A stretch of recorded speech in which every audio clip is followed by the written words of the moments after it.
Kumusta mga kasaliksik?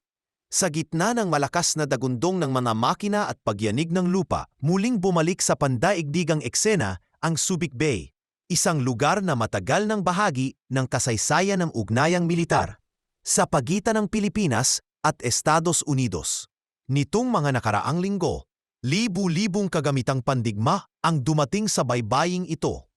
Mga armored vehicles na parang mga halimaw na bakal sa daan, supply trucks na puno ng mahahalagang kagamitan at iba't ibang klaseng logistics equipment na masinsinang inayos at ipinosisyon. Ang dating tahimik na dalampasigan ng Subic ay naging abala muli. Ngunit sa pagkakataong ito, hindi bilang naval base ng Cold War, kundi bilang frontliner sa tumitinding tensyon sa Indo-Pacific.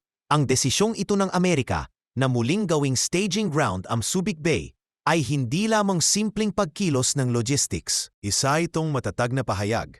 Ang rehiyong ito, na dating tinatawag lamang na backwater ng Pacific, ay isa na ngayong mahalagang sentro ng estratehikong plano ng Estados Unidos. Habang patuloy na umiigting ang tensyon sa pagitan ng Washington at Beijing, lalo na sa issue ng South China Sea at ng Taiwan Strait, ang deployment na ito ay mistulang sagot ng Amerika sa tahasang pagpapakita ng puwersa ng China. Sa mga nagdaang buwan, naging headline ang mga insidente kung saan hinaras ng Chinese Coast Guard ang mga mangingisdang Pilipino. At sa mga kasong iyon, lumitaw ang pangangailangang palakasin ang presensya ng alyadong puwersa sa rehiyon. Ang pagdagsa ng militar ng Estados Unidos ay kaakibat ng Balikatan 2025, ang pinakamatinding bersyon ng taunang joint military exercise sa pagitan ng dalawang bansa. Kung dati ilang daang sundalo lamang ang kasali, ngayon ay libu-libo na ang kalahok, dala-dala ang mga pinakabagong teknolohiya, armas at mga sistemang pampatibay sa disaster response. Sa pormal na pahayag, ang layunin ng Balikatan ay upang pahusayin ang interoperability, ang kakayahang magsanib puwersa ng dalawang hukbo sa panahon ng sakuna o emerhensya. Ngunit kung susuriin ng mas malalim, malinaw na ang totoong layunin nito ay may mas malawak na saklaw, paghahanda para sa posibilidad ng sagupaan at pagpapakita ng lakas upang hadlangan ang sinumang may balak na banta sa kaayusan ng rehiyon. Hindi lingid sa kaalaman ng mga eksperto sa seguridad na ang pagdadala ng mga ganitong kalaking kagamitan at tropa ay bahagi ng tinatawag na containment strategy ng Amerika laban sa lumalawak na impluensya ng China. Ito ay estratehikong pagpoposisyon. Mula sa Subic Bay, ang mga unit ng US ay may direktang access patungong Taiwan, Japan at maging sa mga pinagtatalunang isla ng South China Sea. Isa itong paglalatag ng pundasyon para sa mabilisang deployment kung sakaling sumiklab ang kaguluhan. Ang presensya ng mobile artillery systems, logistics hubs, at mga forward operating bases ay nagpapakita ng kahandaan ng Estados Unidos na magpatupad ng deterrence o paghahadlang na kahit hindi pa nagsisimula ang aktwal na komprontasyon, ay nagsisilbing paalala na handa sila sa anumang mangyari.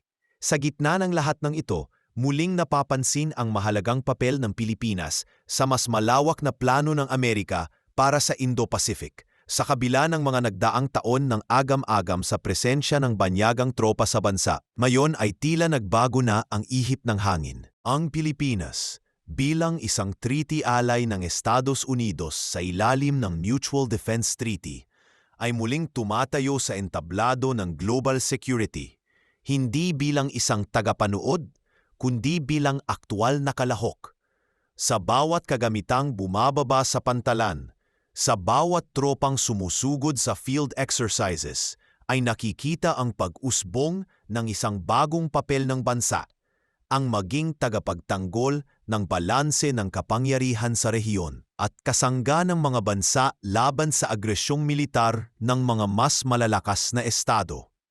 Ang ganitong kalawak na aktibidad ay hindi lamang sumasalamin sa kasalukuyang pangyayari, kundi nagpapahiwatig din ng hinaharap. Kung paano poposisyon ang Pilipinas sa darating na mga taon ay hindi na lamang usaping militar, kundi usaping panrehiyong kaligtasan, soberanya at kapangyarihan. Ang Subic Bay ay hindi na lamang lugar ng kasaysayan. Ito ay naging larangan ng bagong yugto sa estratehiyang pangmilitar ng Amerika at sa parehong panahon, naging simbolo rin ng muling pagkakatatag ng Alyansang Pilipino-Amerikano sa harap ng nagbabagong muka ng digmaan at diplomasya. Sa bawat tiog ng makina ng tank, sa bawat hakbang ng sundalo sa buhangin, ay maririnig ang muling pag-ugong ng isang alyansang hindi pa tapos, kundi mas pinagtibay ng panahon. Hindi pa man tuluyang natutuyo ang buhangin sa Subic Bay mula sa yapak ng libu-libong sundalo at gulong ng mga military vehicle. Isang mas malawak na akbang ang isinunod sa ilalim ng Balikatan 25. Sa kauna-unahang pagkakataon, sa kasaysayan ng mga joint military drills ng Estados Unidos at Pilipinas, lalampas na ang naval component ng ehersisyo sa 12 nautical mile na saklaw ng teritorial na tubig ng bansa. Sa halapasok ito sa mas malawak na Exclusive Economic Zone o EEZ ng Pilipinas, isang hakbang na makasaysayan at mapangahas, lalo na sa harap ng matagal ng sigalot sa South China Sea. Hindi ito basta-basta lamang pagpapalawak ng lugar ng ehersisyo. Isa itong matapang na pahayag ng soberanya, isang diplomatic maneuver na may kalakip na mensahe, hindi lamang sa mga mamamayan kundi sa buong mundo, lalo na sa Beijing. Sa mga nagdaang taon, paulit-ulit nang nabulabog ang mga mangingisdang Pilipino sa karagatang kanilang ikinabubuhay. Dahil sa harassment mula sa Chinese Coast Guard, mula sa pananakot gamit ang water cannon hanggang sa pisikal na pagharang sa mga bangka, naging malinaw na sinusubok ang tiyaga at karapatan ng Pilipinas sa kasamaang karagatan. Ngayon, sa pamamagitan ng mga naval drills sa loob ng EEZ, sinasabi ng bansa na hindi ito magpapasindap. Bahagi ng pagpapakitang gilas ng sandatahang lakas ng Pilipinas ang paggamit ng mga makabagong kagamitan sa nasabing ehersisyo. Lumahok ang mga guided missile frigate, mga barkong pandigma na may kakayahang tumugon sa banta mula sa himpapawid at dagat. Ipinamalas din ang lakas ng mga light fighter jets at close combat aircraft na may kakayahang magsagawa ng rapid response sa mga agresibong kilos. Hindi rin nawala ang mga Black Hawk helicopters na simbolo ng air mobility at tactical superiority. Sa pamamagitan ng mga ito, hindi lamang pagtutulungan ang ipinakita, kundi ang antas ng kahandaan ng Pilipinas upang ipagtanggol ang sarili kung kinakailangan. Ngunit ang Balikatan 25 ngayong taon ay hindi lang usapin ng dalawang bansa. Isa ito ngayong pandaigdigang tagpo ng pagkakaisa. 16 na bansa ang nakilahok sa kasalukuyang edisyon ng ehersisyo, higit pa kaysa sa mga nauna. Kabilang dito ang Australia, na matagal nang kaalyado sa rehiyon, at Japan, na ngayon lamang formal na sumali sa aktwal na drills ng Balikatan. Ang presensyang ito ay hindi lamang simboliko. Sa harap ng lumalawak na impluwensya ng China sa Indo-Pacific, ang kooperasyon ng maraming bansa ay malinaw na pahiwatig ng isang nagkakaisang paninindigan. Ang anumang uri ng pananakop o paglabag sa soberanya ay hindi palalampasin. Ang implikasyon ng mga kaganapang ito ay hindi lamang militar kundi diplomatikong napakahalaga. Sa likod ng mga tunog ng helikopter, dagundong na mga barko at pagsasanay sa lupa at himpapawid, may mas malalim na mensaheng ibinubulong sa rehiyon. Ang Balikatan 25 ay isang paalala na sa harap ng banta, hindi nag-iisa ang Pilipinas. Isa itong kolektibong pagharap sa posibilidad ng agresyon. Isang diplomatikong puwersa na humihikayat sa kapayapaan sa pamamagitan ng pagkakaisa. Kung noon ay nag-aalangan ang bansa sa muling pagbubukas ng pinto para sa mga dayuhang tropa, ngayon ay tila ba nauunawaan ng sambayanan na sa gitna ng bagong Cold War ng Asya, ang pagkakaroon ng matibay na kaalyado ay hindi kahinaan kundi katalinuhan. Sa pagtatapos ng unang yugto ng Balikatan ngayong taon, malinaw ang tanawin mula sa karagatan hanggang sa himpapawid. Ang mga watawat ng iba't ibang bansa ay sabay-sabay na iwinawagayway sa gitna ng pagsasanay, habang ang mga sundalo mula sa magkakaibang panig ng mundo ay nagtutulungan bilang iisang puwersa. Sa mga mata ng mga Pilipinong noon ay takot at tuliro sa pambubuli sa dagat, Ito ay isang naaaliw na senyales ng pagbawi ng dignidad. At para sa mga nakamasid mula sa malayo, maging ito man ay Beijing, Washington o Tokyo, isa itong patunay na ang karapatan ng isang maliit na bansa ay maaaring ipaglaban kung ang likod nito ay pinoprotektahan ng isang matatag at sama-samang paninindigan. Alikod ng bawat matagumpay na operasyong militar ay may makinaryang tahimik ngunit napakahalaga, ang logistics. Para sa Balikatan 25, ang papel na ito ay ginampanan ng Blount Island Command, isang espesyal na unit ng US Marine Corps na nakabase sa Jacksonville, Florida. Kung ikukumpara sa mga sundalong nasa unahan ng labanan, maaaring hindi kasing ingay ang papel ng Blount Island. Ngunit walang duda, sila ang gulugod ng buong ehersisyo. Sa kanilang kamay nakasalalay ang kaligtasan, kahandaan at kakayahan ng bawat unit sa field. Mula pa noong kalagitnaan ng Marso, nagsimulang dumarating ang mga barko na kargado ng mahahalagang kagamitan mula sa Blount Island. Mahigit 600 na piraso ng warfighting equipment ang inihatid sa Pilipinas, kabilang ang mga sasakyang pangdigma, communication systems, fuel reserves, water purification systems, at mga mobile command posts. Ang bawat isa ay may partikular na layunin sa iba't ibang lugar ng operasyon at kinakalat ito ayon sa estratehikong plano na sinimulan buwan pa bago ang aktwal na drills.